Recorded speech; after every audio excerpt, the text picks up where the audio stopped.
எல்லா புகழும் என் அப்பன் முருகனுக்கு. அதாவது மகா கந்த சஷ்டி பெருவிழா தொடங்கியாச்சு.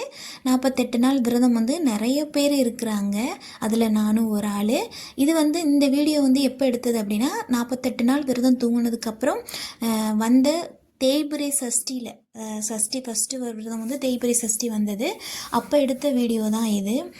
தேய்பிரை சஷ்டிக்கு நம்ம ஏன் முருகரை வழிபடணும் அப்படின்னா, அதாவது தேய்ந்து போகிற விஷயங்கள் எல்லாமே கரைஞ்சு போகணும் அப்படின்னு நினைக்கிற நம்ம எல்லா விஷயங்களையுமே நம்ம தேய்பிரை சஷ்டியில் முருகரை வழிபடணும் அப்படின்னு சொல்லுவாங்க.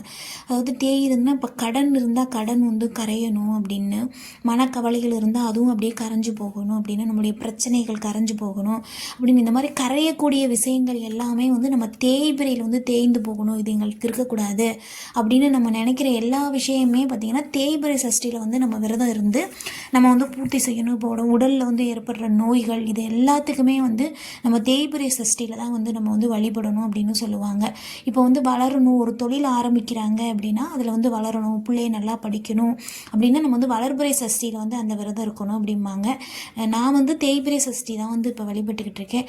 நம்ம வீட்டில் உள்ள வேலுக்கு அபிஷேகம் பண்ணி ரொம்ப சிம்பிளாகவே அதாவது சாமி கும்பிட்டேன்.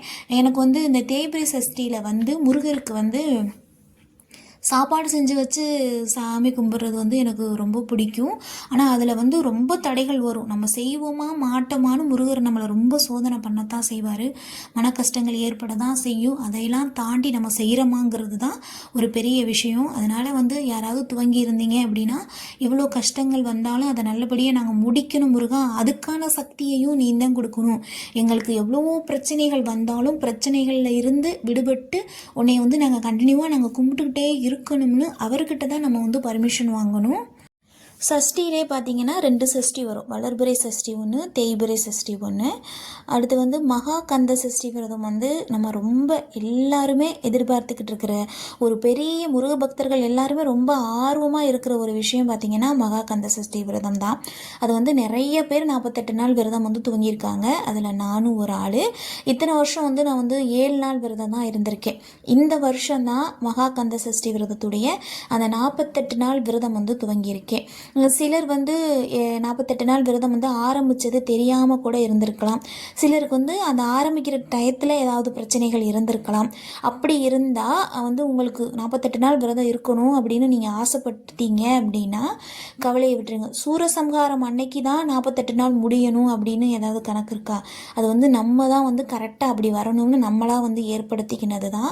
நீங்கள் 48 நாள் விரதம் சூரசம்ஹாரத்துக்காக நாங்கள் விரதம் இருக்கிறோம் அப்படின்னு நினச்சா இப்போ நாங்கள் விட்டுட்டோம், இப்போ ஒரு வாரம் ஓடிடுச்சு, நாங்கள் என்ன பண்ணுறது அப்படின்னு நீங்கள் நினச்சிங்கன்னா தொடர்ச்சியாகவே 48 நாள் விரதம் இருங்க. அதாவது சூரசம்ஹாரம் முடிஞ்சு ஒரு 8 நாள் ஆகுது, 9 நாள் ஆகுதுன்னா பரவாயில்ல, கண்டினியூவாக இருங்க. உங்கள் கணக்கு இந்த 48 நாள் தானே, அதை நீங்கள் கண்டினியூ நம்ம பண்ணலாம். இல்லை 48 நாள் விட்டுட்டோம், அடுத்து எப்படி இருக்கலாம்னா 31 நாள் இருக்கலாம், ஒரு மாதம் கணக்கு வச்சுக்கலாம், 21 நாள் இருக்கலாம், 11 நாள் இருக்கலாம், 7 நாள் இருக்கலாம், 6 நாள் இருக்கலாம், 3 நாள், 2 நாள், ஏன் ஒரு நாள் கூட இருக்கலாம். அந்த ஒரு நாள் இருக்கிறதுக்கு ரொம்ப விசேஷம்னு சொல்லுவாங்க.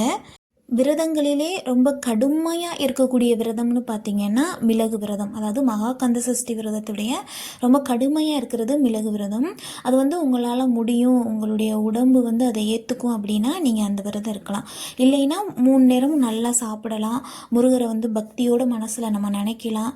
இல்லை அப்படி இருக்கலாம், அப்படி இல்லை வேறு மாதிரி வேறு ஏதாவது விரதம் முறை அப்படின்னா பாலும் பழமும், அதாவது காலையில் படைச்சிட்டு அதை 12 மணிக்கு மேலே சாப்பிடுவாங்க. அந்த மாதிரி சிலர் சாதம், வெறும் சாதம் ஒவ்வொரு பிடி கணக்கு வச்சுப்பாங்க, அந்த மாதிரியும் சாப்பிடுவாங்க.